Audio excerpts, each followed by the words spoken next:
Musibe mutya bana Uganda batulaba amanyanze original benja era buterevu mbaniriza wano ku NEKOZ TV koli kwenyini ekigenda mu maaso mu ggwanga weekend gye tukubye mabegaawo mawulire manyi gandi gatambula all over social media. Stecia Mayanja abasinga obungi mumumanyi muyimbi omwatikirivu na Uganda ayimba ennyimba z'omukwano ate akola band music whereby inti weekend egenza okuggwako nga Stecia of course amawulire gatambula all over social media nti bambi omukyalo ono mulwadde ali bubi nnyo ali mu mbeera mbi nnyo ku kitanda, of which few hours ago management ye yavuddeyo ne videos ezenjawulo n'ezipostinga ku platforms ze ne batutegeeza nti Stecia kituufu yali mulwadde era obulwadde bwali bumuluma omutwe gunnuma obulwadde ne bujjanga bulinnya kosa Lawrence y'omu ku managing Stecia and mu kubeera nga yanyonyola management ye n'ab'emikwano n'abaagalwa be n'abagamba bannange embeera ensuseeko seewulira bulungi neetaaga okugenda mu ddwaliro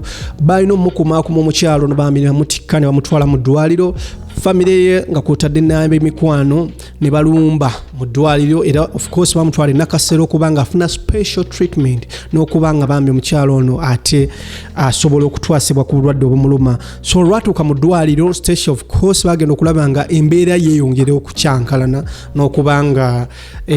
situation ewaseninga kati abasawo ne bamukolako ne bakola nnyo ne bakola bukubirire okulaba nga Stecia ate abanga aterera n'okubanga assuuka mu mbeera mwali. Olunaku lwaleero management evuddeyo netutegeeza nti Stecia ali mu mbeera kati asusseeko ali mu mbeera nnungi takyali mu mbeera eri etiisa ey'okubeera nti abadde mu ICU and right about now embeera egenda eterera basawo bamukozeeko bulungi ali mu mbeera eragira ddala nti there is a change mu bulamu bwa Stecia oba mu bulwadde obadde bumuluma era nga naffe wano ku NEKOZ TV tusaba omutonzi bambi abeere nga asuusa omuyimbi waffe Stecia Mayanja obulwadde obumuluma ate asobole okubanga akomawo azanyire bannayuganda busikitso bwatera obbazanyira owa Stecia and THEHOUSEGIRL. Right about now njagala nkusampulingeko ku buvideos buno obulabe management ye bwe yatadde nga Stecia ali mu ddwaliro. Bannayuganda oba oliyeyo bakwano baffe balungi wemba muliyeyo bambi mutima mulungi Stecia mumusabire mumuteeke mu ssaala bafaani be mwenna mumusabire abe nga awonera ddala obulwadde omukyalo ono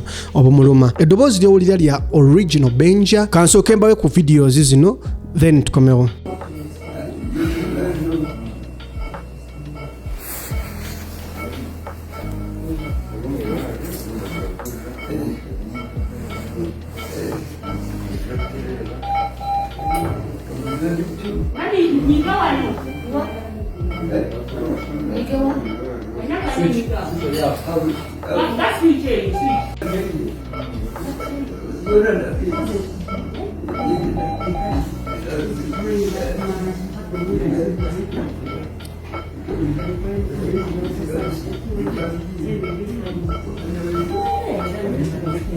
NEKOZ TV kwoli eddoboozi ly'owulira lya original benja and right about now baganda bange video muzirabiddeko Stecia ali mu ddwaliro naye bagamba nti waliwo slight change mu kubeera nti obulwadde obadde bumuluma ennyo bukendedde okitegeera katwongere okusaba ate abenga ava mu ddwaliro bamusiibule addeeka adde ku mirimu gye abenga asobola n'okutuusaako bannayuganda asikitisiza ziri eza Stecia and the THEHOUSEGIRL. N'olwensonga eyo muganda wange omulungi alaba NEKOZ TV bwe gubanga gwe mulundi go ogusoose ate okubanga olaba video eno bambi nkusaba busabe mutima mulungi please subscribe to our YouTube channel ojja batosobwa byakabi byonna updates zonna tujja batuzikuwa wano clicking ekigalo ku subscribe ate bwomala clicking ku subscribe bambi towerabira nyiga ku kade selecting all ku kade videos zaffe zonna ojja bozifuna. Amanyanze original benja munzikirize emberekereze mbagala nnyo mwekuume NEKOZ TV tovaako updates zonna osanga wano. Bannange mwenna mbeetaaga era mbayita mubeere ne NEKOZ TV y'ey'omulembe kati ey'abaana abavubuka bannange ne NEKOZ bannange mubyetanire byonna mubeetanire abaana abavubuka abato bo batandiseewo ekyokukola naye mwe abalala mwagala butayimbwa mufune ez'amangu mutta bannammwe bwereere bannange temulina kye mufunamu okola n'okola n'ogaggawala